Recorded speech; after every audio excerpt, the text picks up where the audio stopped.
what's up everybody? Welcome back to Indie Showcase. I'm your host, M.V.K, and here on Indie Showcase we are reviewing all the books from independent companies, from the highest of highs to the lowest of lows and everything all around. I review comics from various independent companies and maybe as well get you guys interested in maybe picking them up. And in this pile, guys, I have some goodies. Mind you, I've been catching up on a lot, but still, it's time to review.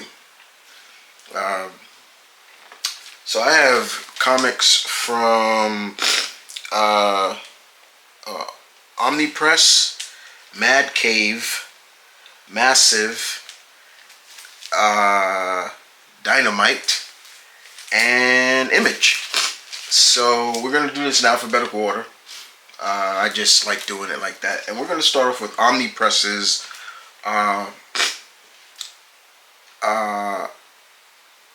I want to make sure I get this right. It's known as Akogun, Brutalizer of Gods. This is issue number 1 of this 3-part miniseries. This is written by I don't want to butcher these names. More Riwan Akiodele. I hope I'm saying it.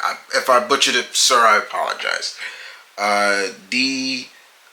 Kanif Danton Akandi and Hassan Ahmed El-Son. I hope, like I said, if I butchered the names, I apologize. And so what is this about? Well, basically what this is about, basically the best way I can describe it is it's a mixture. It's like a mixture of Conan mixed with, like, I guess Thor in a sense. That's the best way, because I got Conan vibes from this real quick. The only difference is this takes place more of Europa mythologies, because I saw Akogun in this and I'm like, wait, Akogun, the god of iron from Western African lore? I was like, all things about that. And pretty much we see Akogun in this, and he's kind of, it's interesting that he's kind of looked at as a villain in this, because throughout my knowledge of the Europa gods, Akogun is never looked at as being a evil deity. He's always looked at as being kind of a balance. But this gentleman right here, Akogun, he pretty much, we see him grow from a child when he's with his father and his mother and his tribe, and then of course we see bad things start to happen through his past, and he is on this quest of revenge and it seems like it does revolve around Akogun. So, but it was a really good, and the artwork in this was really good. The storytelling was fast paced. Well, not really fast paced, but it was good enough. It slowed down when it needed to, but you got to see a sense of what the main character is in terms of as a hunter. As even when he hunts, you see him hunting animals, and you know he doesn't take pleasure in killing these. He's just basically saying, like he says in one point, he says, I was the hunter, you were the prey. You know, I take no malice in killing you, but you know, I need to use what you have to survive. And I was like, okay, that's cool. But outside of that, this was really good. The first issue was really good. I think it's 3 parts. It's a 3-part. If you like to check it out, this is under Omnipress. I recommend, especially if you're into different deities and different, you know, pantheons of gods. You know, I think we, as medium, we get so focused on, you know, Greek and even, and if we do African deities, it's always the Egyptians. It's never like the sub-Saharan, you know, gods or West African gods. You know, There's so many West African gods, Orishas and all that, that just are so cool, and we don't get to talk about them too much. That's just me personally. Moving on, we move on to Mad Cave, and we are going with Dick Tracy #2. Sargon does the writing, and Morecki, I hope I'm saying, does the artwork. I enjoyed the first issue a lot. I'm a Dick Tracy fan. I've always loved Dick Tracy, and you know, in this issue, it's Tracy is still on his case, and he's working himself constantly. And one thing that they show in this series that is that Tracy. A lot of people forget that Tracy was a former soldier. He was in World War II, and he is having hard time sleeping. He can't get any sleep. He's basically going through a lot of things that you would think a lot of soldiers who've been in war would go through, and it's almost that he keeps saying over and over in his head. You know, he's telling us as the reader, like, the war may be over, but up here, and it still goes on. One of the witnesses to the case that Tracy's is working is Mumbles. And it's really cool to see. Once again, you see all the classic characters. Mumbles is in this. We also see Prune Face and Lips Manus, and yes, even Flat Top. He's in this. There is a death in here. I'm not going to spoil who dies, but it was kind of major. I was like, oh, whoa, really? Wow, y'all, you seriously killed that character off? Okay. Also, we get the appearance of one of Tracy's old allies, Pat Payton. Not, I was about to say Pat Patterson. No, wrong person. Pat, in this, they make Pat and Tracy old war buddies. They knew each other in the war, and Pat is also working the case as well to find out what happened to his brother. At the end of it, like I said, Flat Top kills somebody, and when word gets to Lips Manus about it, he realized that for Flat Top killing this person, somebody big is coming, and it's almost like, as you know, in terms of mob, they go into war. But this is a really good issue. I really enjoyed it. The artwork is solid, and the storytelling is really good. You know, he does have his watch. You know, calling Dick Tracy, and you see it. It's big. It's bigger than it was, like it usually is, but it's still cool to see. I'm just glad Dick Tracy's getting such a revival. Big fan of Dick Tracy. I always have. Number 3, we move on. This was something I've been trying to get a hand on for a long time, and I finally found it. I finally got it. It came out during Free Comic Book Day because it's coming out in a 5-part miniseries. It's under Massive, and it's a preview of Lie Popeye. Guys, I'm a big Popeye fan, and this is also celebrating Popeye's 95 years of Popeye. Popeye's been around for 95 years. That is amazing. If you are somebody who grew up like me, you know, Popeye he's still classic. He's a classic character, but he's still so cool. If I can tell you right now, honestly, guys, as someone who is in his 40s, I can tell you right now, I still watch Popeye to this day. I watch the classic cartoon. I love it. And more importantly, if it wasn't for Popeye, I wouldn't love spinach like I do now. Like, spinach is one of my favorite vegetable dishes. I'll eat that with anything. So it is because of Popeye. And in this book, this is created by Marcus Williams. I've met Marcus Williams. He's a talented artist, and he does good stuff. There's a book that I still need to get where it focuses on the Tuskegee Airmen. I still need to get that one. But this was fun. This was just a preview of what's to come. Basically, what Mr. Williams is kind of mixed in this. It feels like he mixed Popeye with a little bit of I would probably say a little bit of Dragon Ball. Like he mixed like Dragon Ball in it because it comes off like that. So the preview shows that this woman called Cutie Batootie, I think that's her name. She comes to Popeye's tugboat area, and she wants to get like the truth about Popeye. The whole concept of it is how did Popeye lose his eye? Like, you know, he's called the one-eyed sailor for a reason.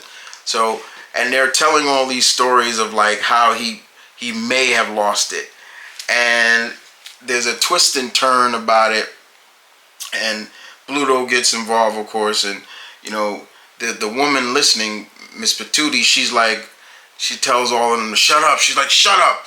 She's like, enough of all your lies. Like, where is the eye? We want the eye, and this. They're like, wait, what eye? And so Popeye's like, I could tell you how I lost it, but she's something that she's not, and it becomes Popeye has to face this man. It looks something straight out of Dragon Ball. It's not even funny. Mr. Williams' artwork is just kiss in this, and Popeye is out of spinach. He's out of spinach. So Bluto tries to fight this guy, and Bluto gets wrecked. He comes back, gets wrecked again. Like, he takes all of Bluto's best shots, and Bluto just turns him like, yeah, oh yeah, he could take a punch, and he just gets decked and headbutt. But at the end of it, Popeye was like, wait a minute, I still got a mini. I do have. Popeye tells Olive and Wimpy to leave, to get out, run, get to safety, and he basically says, oh wait, I do have some spinach. He pulls off his hat, and there's like a mini can of spinach in there, so he eats it. And I love how he showcases, Mr. Williams showcases, you know, what it does. Like this is so homage to, it truly is Popeye meets Dragon Ball. Because when Popeye eats the spinach, it felt like when they eat senzu beans, they get their strength back, and he looks all jacked, and you can see Popeye getting ready to fight this guy, and he's just getting ready to do his famous twister punch, and you see him spinning it, and the guy basically says, "You better not miss, Sailor Man," and it ends right there. So I'm like, ah. But this was great. I loved it. It was so much fun. I cannot wait to read the first issue. I think it comes out. August this month. But I've been waiting for this, and I'm glad to see Marcus Williams doing the artwork. I love his artwork. I met him. I have a lot of. I've met him. I bought a lot of his artwork. I forgot when I met him. I think I met him New York Comic Con 2019, I believe. It's been a while since I met him, but he was a nice guy. He was great, and I love this. This was so much fun. I can't wait till the real thing come out. But it was fun. That was so much fun. So we're gonna kick back. We're going back to Mad Cave. For anybody, Mad Cave Comics has been around for 10 years, so shouts out to them for their 10-year anniversary. And we are going to Cullen Bunn and Chris Batista, Carlos Lopez, and Buddy Budon, Gatchman #1, or Battle of the Planets, and of course, to most, especially who probably only heard about this, knew the series when it was dubbed in America and used to come on Cartoon Network. They called it G-Force. G-Force, But anyway, This was fun. This just brought back old memories of good times with all the gang, June the Swan, Ken the Eagle, all of them. This was great. Um, it was a great introduction to Cena. We get to see that there's another team that has been trained just in case if the ninja team, as they call the Ninja Reserve team, if they fail or die in battle, there's another team that's being trained to replace them if they need be. And I thought that was really interesting. I'm like, okay, that's kind of interesting, and they really play up that in this first issue. I don't want to spoil it. I know this has been out for a while, and I'm still playing catch up with the series. Most of my independent comic reviews are gonna be a little late because I get all my independent comics at the end of the month. So I basically buy the whole month. It's how I do with Midtown Comics. I get all my independent comics monthly. So at the end of the month, then they ship out. So, but yeah, this was great. I loved it. I thought it was fun. The artwork was really good. It just brought me back to good times, and I'm just like, okay, I can't wait to read the second issue. This was fun. Nothing to complain about that at all. And keep it going with good times because as I am a child of the 80s, we move on to Thundercats number 5. The first 4 issues were great. And I apologize for not reviewing them. I think I reviewed the first 2 and then I just lost track, forgot to do it. But again, Mr. Shelby is doing a great job with this. Number 5. This is basically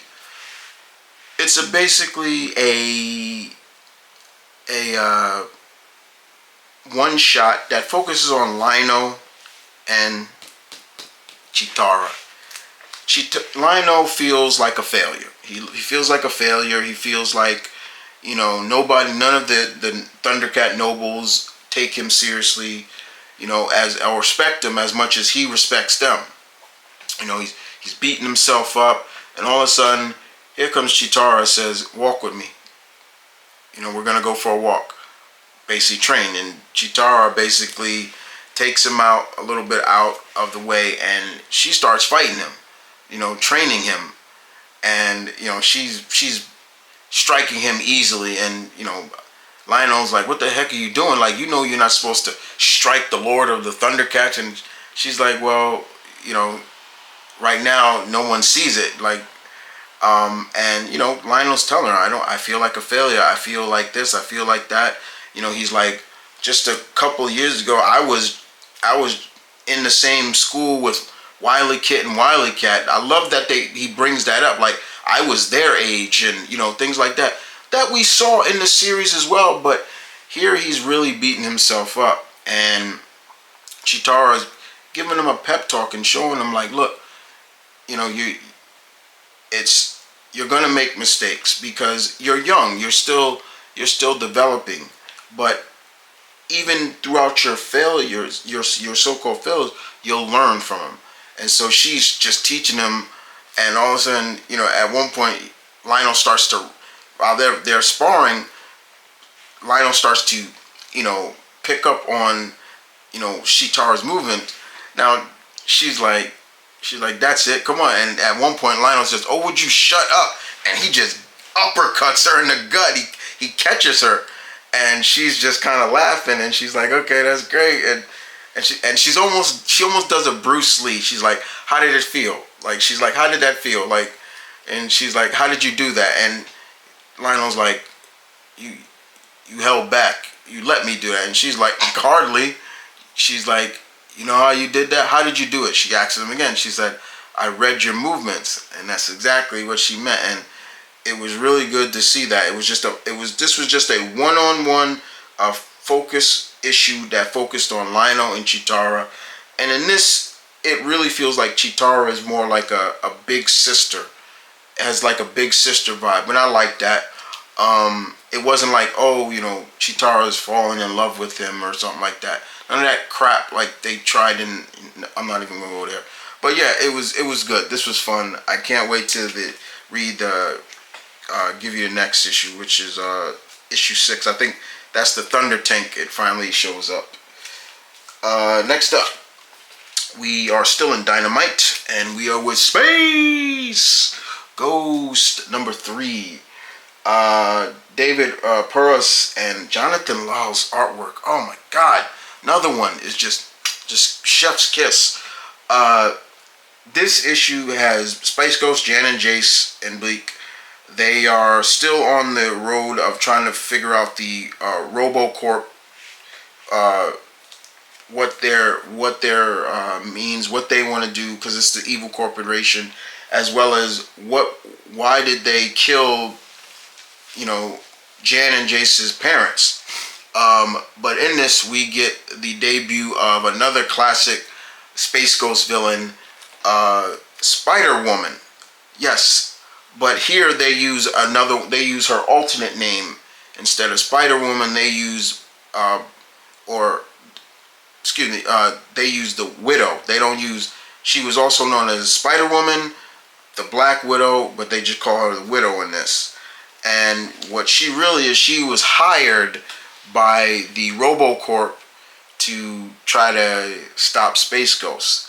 And it's kind of like a cat and mouse game and things like that. And it was really cool. And I love how it ended, where it ended with Jan actually outsmarting her. And I thought that was really cool. I was just pleased. The one thing I'm really concerned about this is please don't make Jan and Jace just useless like they were in the cartoon series. I got so sick and tired of Space Ghost always having to save them. Here they're very, very much, even though they're kids, they're still very much they're useful, and it was really good to see. And the next issue, it's all about Zorak. He's gonna show, and because we've already seen Brack, and I forgot what issue 2 was, but yeah, so it makes me wonder who the other. But I was waiting for Zorak. I'm like, okay, when is Zorak coming? And I'm surprised they're doing it now in the 4th issue, but it's cool. And we also get a notion. This was actually interesting too. Is that we get a notion that Space Ghost's identity is not as secret as I guess he thought it could be, because here Widow even calls him by his name. She calls him by his first name, Dax, and he's like, almost like, you don't know nothing about Hughes.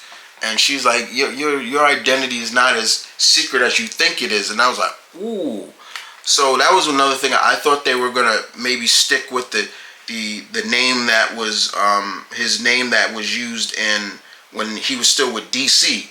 I forgot what his name was then, but I thought they were going to use that, but they didn't. So that made me. I was like, okay, that's interesting too. But this was good. This was fun. I'm looking forward to reading the next issue. I have it over there. I just have to read it. But it was fun. This was really, really fun.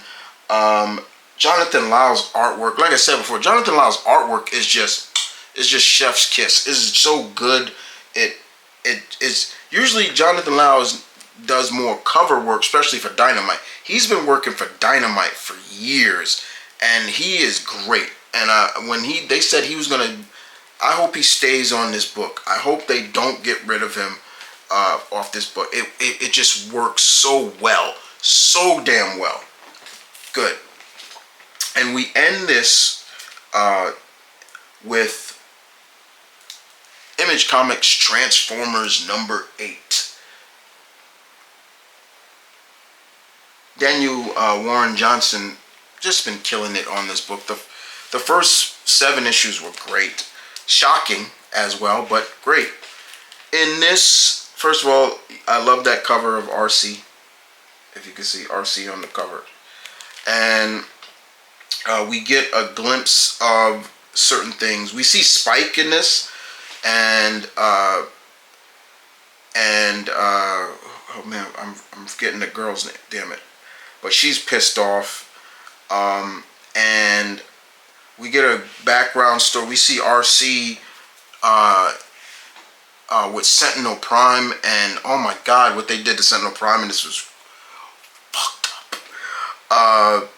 We also get to see, you know, the Decepticons just attacking, you know, military naval bases and aircraft carriers, and they just are toying with the humans, you know, just joking like, how, you know, you need vehicles to get around, and you guys are puny and weak. And you see Soundwave in this, one of my favorite Decepticons, being what he is heartless. You see all the sailors. There's a scene where all the naval and sailors are on rafts trying to get away, and he just obliterates them. And I'm like, oh my God. We see Jetfire. He's recovering as well, and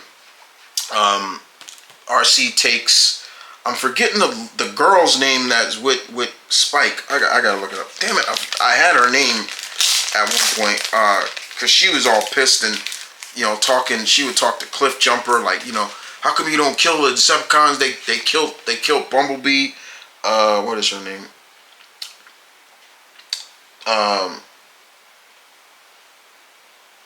Carly. Yeah, Carly. She's like, you know, she's telling, and she's like, why did you kill Laser Beam? She said Laser Beam, and Cliff Jumper's like, it's Laser Beak. There's also we also see oh God, damn it, what is I'm forgetting that the Decepticon. Damn it, what is his name? How am I forgetting these guys' names? We see that the Decepticons have lifted up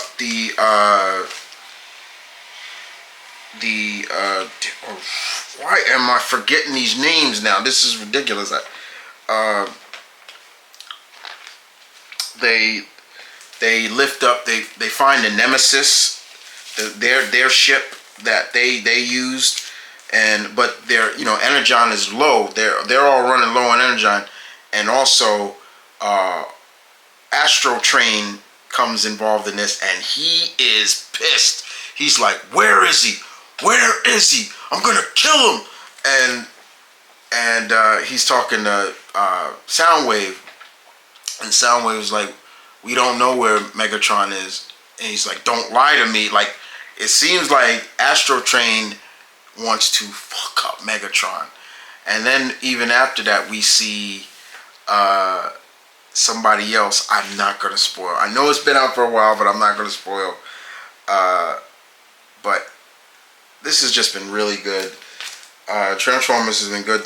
He knows, he's done such a great job. And like I said, this series is not for the faint of heart. If you're a Transformers fan, you're gonna love it. If you're a child of the 80s, you're gonna love it. If you are a Bumblebee fan, I'm sorry to tell you this, but this is not. Bumblebee's dead. He is dead. He got killed in I think it was the first issue, if I remember correctly. He's dead. And I'm not that sad about it. I'm really not. I'm really not. If it was Jazz, I'll be a little upset, you know. But Bumblebee, I'm like, yeah, he got enough spotlight as it is. It's like, yeah, I don't care. Like, I'm just saying. But this was fun. This was fun indeed. I love that RC got a lot of the spotlight in this. But I'm looking forward to seeing what Astro Train wants to do to Megatron, because he is pissed. He is fucking pissed. But yeah. Well, guys, that is it. Those are about 7 books. I'm always going to review about 7 to 8 books for Indie Showcase. But this was fun. It was a lot of fun to read. I'm still playing catch up with a lot of my independent stuff. Like I said, guys, my independent books come in a monthly bulk. So I wait. I save up and then I buy them in bulk, so I don't read them like my Marvel stuff. Most of my books are Marvel and independent. My DC is mainly trades. So if anybody's asking, what happened to all the DC? They're coming, but they'll be mostly in trades. But there's some DC stuff that's coming later the month that I will be getting into. But you'll see some more independent stuff, like I said, from the highest of highs to the lowest of lows and everything around. You guys take care. Deuces.